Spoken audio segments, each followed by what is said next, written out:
Have you ever felt bloated, tired, or sluggish after a meal that seemed perfectly healthy? Maybe it's not the food that's wrong, but the way you reheated it. Today, we're going to uncover 3 familiar foods, eggs, mushrooms, and white potatoes, that seem harmless, but when reheated, can quietly disrupt digestion, raise cholesterol, and even affect heart health and blood sugar, especially for those over 60. You'll discover why something as simple as microwaving your meal can actually alter its nutritional structure, leading to surprising and sometimes serious consequences.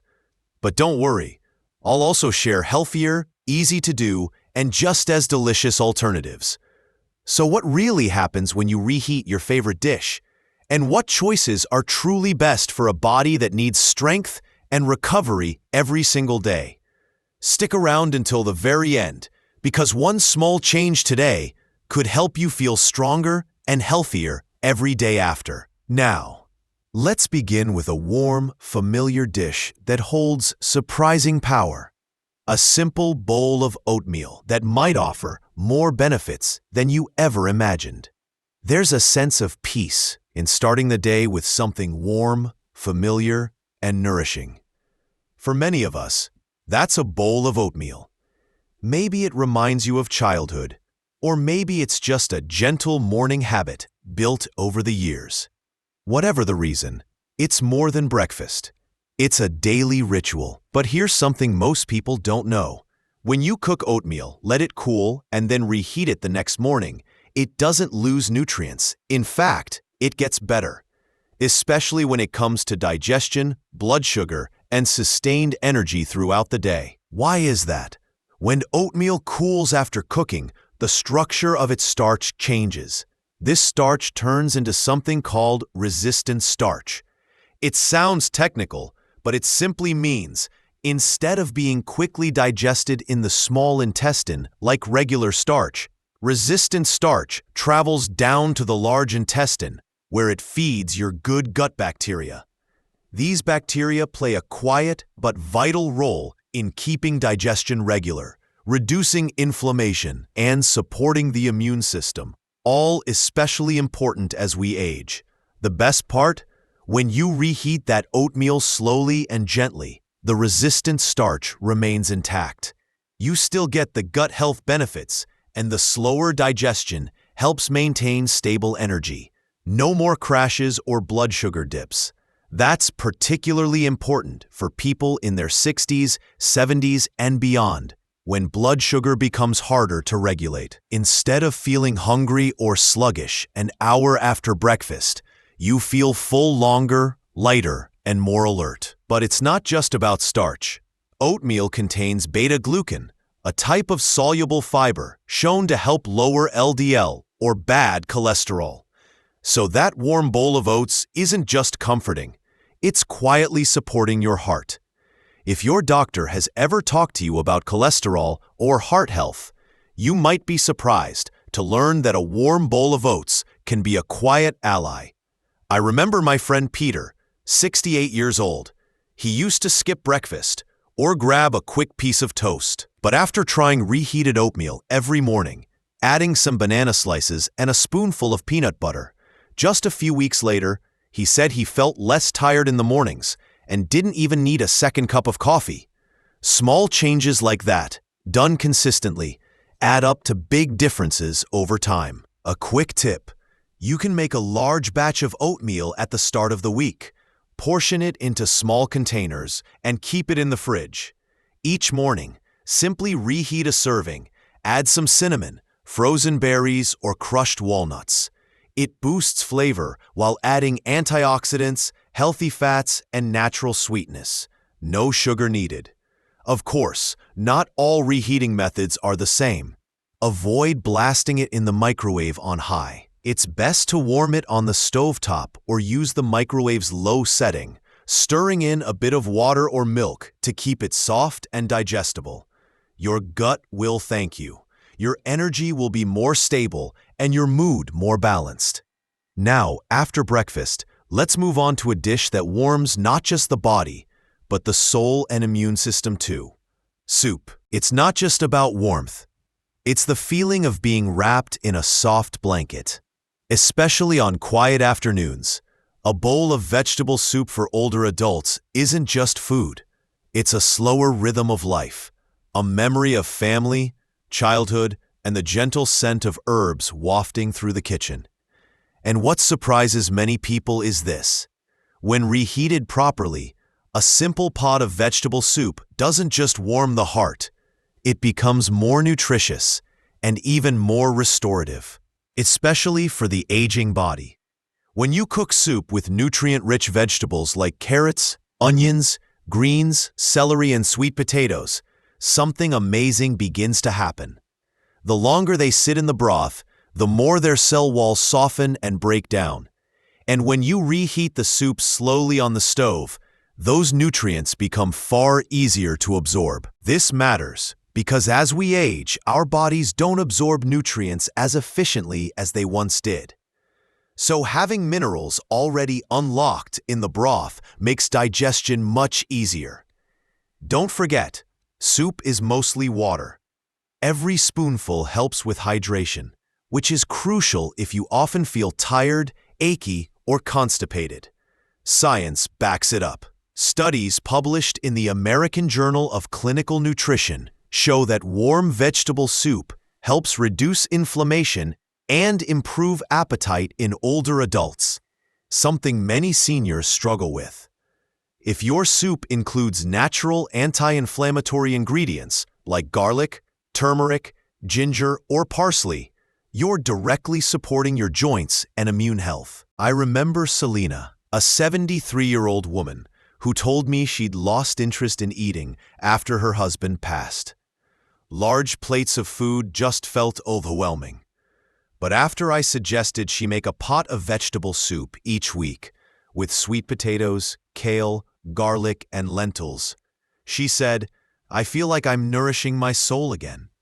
Even more importantly, she stopped losing weight, started sleeping better, and her morning joint stiffness nearly disappeared. Reheating soup also carries emotional value.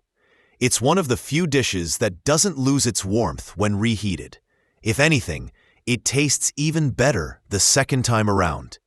The flavors grow deeper, the herbs more fragrant, and the warmth more comforting. Soup doesn't rush.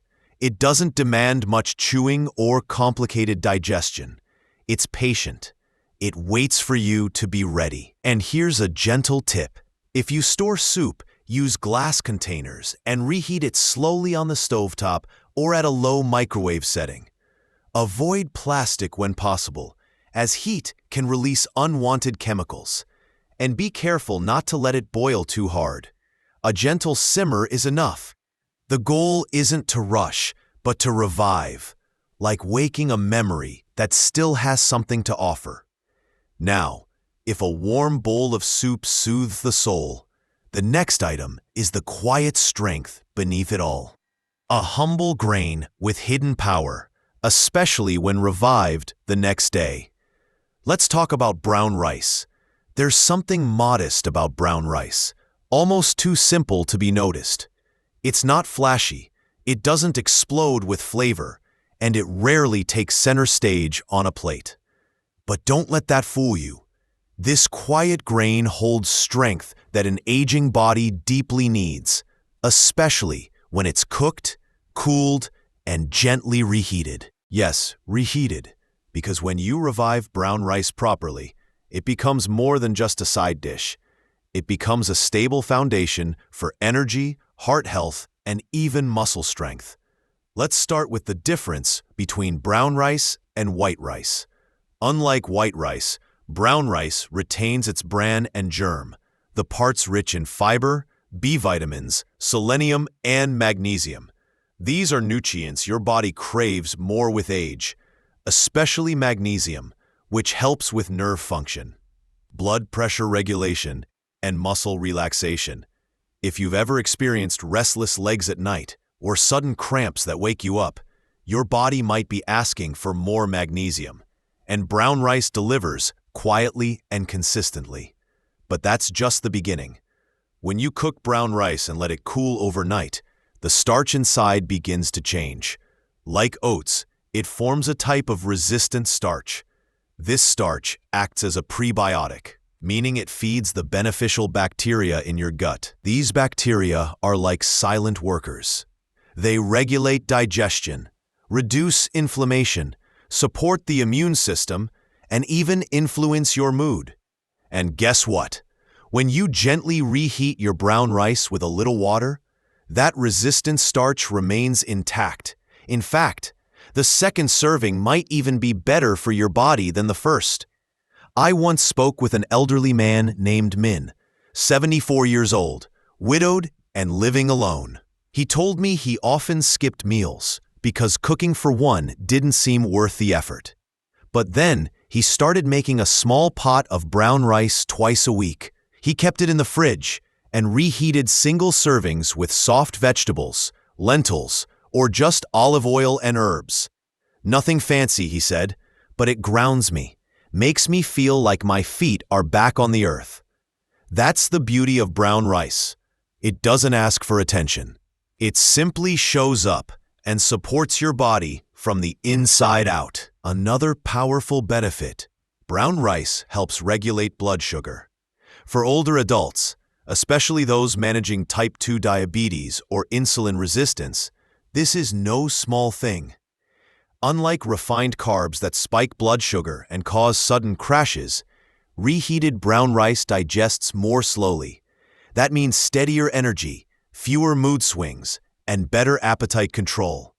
You may even notice feeling less drowsy after meals or more focused in the afternoon.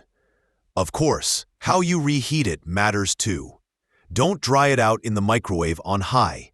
Add a splash of water, cover it, and use a low setting or reheat it on the stove. This keeps moisture in and makes it easier to digest. If chewing is a challenge, mix it with soft beans or mash it with cooked vegetables. You'll get both texture and nutrition without the effort. Now, while some foods like brown rice actually become more nourishing the second time around, others don't offer that kindness. In fact, a few familiar foods can quietly work against your body when reheated. Let's start with one often misunderstood by its humble appearance: mushrooms. At first glance, mushrooms seem harmless, even healthy. They're earthy, low in calories, and full of antioxidants.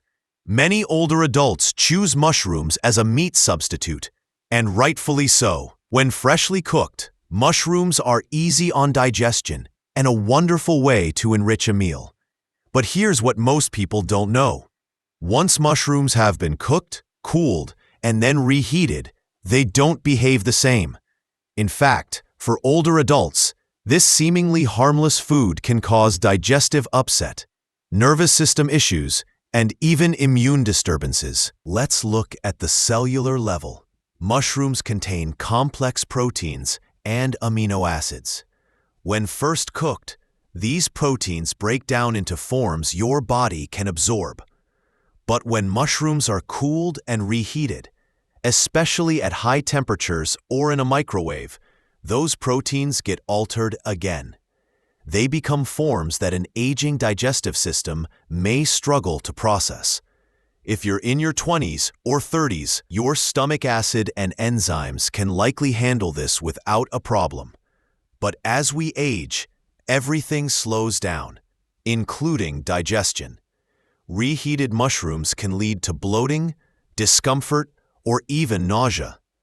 Not because they've spoiled, but because your body is working too hard to break down a food that wasn't designed to be eaten twice. There's another concern, often overlooked, and that's bacteria. Mushrooms are porous and hold moisture, which makes them especially prone to bacterial contamination if not stored properly, especially when sautéed in oil or butter and left at room temperature too long before refrigeration. Dangerous bacteria like Listeria or even Clostridium botulinum can grow. These bacteria aren't always obvious. They may not smell or change the look of the food, but they can cause digestive issues, fatigue, or worse, especially in older adults with weakened immune systems. I once heard the story of a 70-year-old woman named Alice. She made a delicious mushroom risotto for dinner, saved the leftovers, and reheated them for lunch the next day. That evening, she didn't feel well. Stomach pain, bloating, dizziness. Her doctor said it might not have been the risotto itself, but the reheated mushrooms. "I was surprised," she said. "I always thought mushrooms were a safe food. And there's one more thing to know: nutrition. Fresh mushrooms are rich in antioxidants, like ergothioneine, which protect cells from damage. But these antioxidants break down quickly when reheated. So even if you avoid digestive problems, you may not be getting the health benefits you expected from the second round. So what should you do instead? Enjoy mushrooms when they are fresh and thoroughly cooked the first time. If you have leftover dishes containing mushrooms, such as stir-fries or pasta, it's better to eat them cold the next day, like in a chilled salad or as a sandwich filling. Even better, cook just enough for one meal and avoid storing mushrooms in the fridge. This small change can help you avoid a lot of discomfort later on. And if mushrooms can silently upset your digestive system when reheated, the next food might surprise you even more. It's a classic breakfast item that many of us rely on for its simplicity and nutritional value. But when reheated, eggs can go from nourishing to harmful in ways few people expect. Let's take a closer look. Eggs have long been considered the perfect food: simple, easy to eat, and nutrient-rich. For many older adults, eggs are a breakfast staple, often scrambled, boiled, or lightly fried to start the day. And for good reason. Eggs are high in quality protein, contain brain-friendly choline, and offer vitamin D for bones and immune health. But here's what many don't realize. When eggs are reheated, especially the next day, their internal structure changes in a not-so-good way. When first cooked, the proteins in eggs unfold and convert into a form that your body can digest easily. But if they're cooled, stored overnight, and reheated, especially in the microwave or at high heat, these proteins change again, becoming tougher and harder to digest. For younger people with strong digestion, this may not pose much of a problem. But for older adults, whose digestive enzymes slow down with age, these altered proteins become more difficult to break down. The result? Bloating, discomfort, or a sluggish, heavy feeling that seems to come out of nowhere. But the bigger concern isn't just about digestion. When the fats in eggs, especially fried eggs made with butter or oil, are reheated at high temperatures, the cholesterol and fats can oxidize. This process forms compounds that the body sees as inflammatory. Over time, these oxidized fats have been linked to blood vessel damage, increased oxidative stress, and a higher risk of heart disease, especially for those already dealing with high blood pressure or cholesterol issues. I once spoke with a man named John, 72 years old. He had a habit of reheating leftover fried eggs for lunch, just popping them in the microwave. Over time, he began feeling bloated and fatigued in the afternoons. Doctors couldn't find any major health problems. But when he switched to eating freshly cooked eggs only and stopped reheating them altogether, all the discomfort vanished. He told me, "I had no idea such a small change could make such a big difference." It's these small changes that quietly impact us. At first, it might be just a bit of bloating. After a few weeks, maybe slower thinking, poor sleep, or higher cholesterol. And we don't even realize our trusted breakfast may be the root cause. Of course, this doesn't mean you need to give up eggs entirely. When eaten fresh and gently cooked, eggs remain one of the most nutritious foods. Soft-boiled, poached, or gently scrambled in olive oil are all great options, easy on digestion and nutrient-preserving. The key is to eat them shortly after cooking. Don't let them sit for hours. And if you have leftovers containing eggs, like baked dishes or frittatas, consider eating them cold or skipping them the next day. Let's also take a moment to talk about microwaves. While convenient, microwaves often heat unevenly, especially with eggs. This results in some parts being overcooked while others remain underheated, a perfect environment for digestive discomfort or even bacterial growth if the food isn't heated thoroughly. And finally, there's one more familiar food that can become harmful when reheated: white potatoes. Soft, comforting, and deeply tied to tradition, but not always kind to the aging body. For many, white potatoes are more than food. They're memories. A bowl of mashed potatoes at Sunday dinner, golden roasted slices during the holidays, or potato salad passed around at family gatherings. They bring the warmth of the past. But here's what few people tell you. For older adults, especially over 60, reheating white potatoes can silently harm your health, and the effects aren't always immediate. Let's start with the glycemic index, the measure of how quickly a food turns into sugar in your bloodstream. White potatoes already rank high, meaning they can spike blood sugar levels quickly, even when freshly cooked. But when you cook them, let them cool and then reheat, especially with butter, oil, or cream. The starch structure changes, becoming more likely to cause insulin resistance and inflammation, especially in blood vessels and nerves. For older adults, this matters even more. As we age, our body's ability to regulate blood sugar declines. This means we don't respond as quickly or effectively to sudden spikes. These spikes not only leave you tired, but may also cause tingling in the limbs or worsen joint pain. I once spoke with a man named Henry, age 69.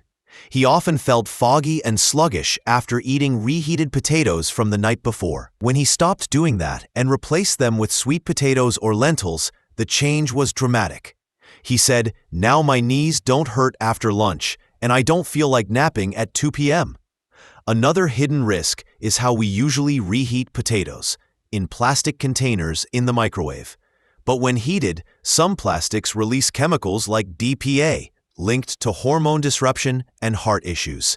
So not only do you get starches that spike blood sugar and cause inflammation, but you may also be absorbing compounds that silently disrupt hormonal and cardiovascular balance. What's unfortunate is that reheated white potatoes don't offer many benefits. Unlike sweet potatoes, they lack antioxidants, have little fiber, and show no clear anti-inflammatory effects. They fill you up, but don't build you up. And for a body trying to stay strong and sharp, that makes a real difference. Does this mean you have to give up potatoes entirely? Of course not. Enjoy fresh potatoes in moderation. And ideally, pair them with protein or fiber to reduce the blood sugar spike. But if you have leftovers, ask yourself, is that side dish really worth reheating, or would your body feel better with a different choice? Now you know, not every dish should be reheated, and sometimes the small habits in your kitchen quietly affect your health more than you might think. But don't worry, health doesn't come from perfection, but from smart choices made every day. Just by changing how you reheat food, choosing fresher ingredients, or trying gentler cooking methods, you're already giving your body a priceless gift. Remember, age doesn't define vitality. Every day is an opportunity to be healthier and more vibrant. From the inside out. If you found this video helpful, don't forget to hit like and subscribe so you won't miss the next health tips from Young at Heart, where hearts never grow old. See you in the next video, where together we'll keep nurturing health, resilience, and joy at every age.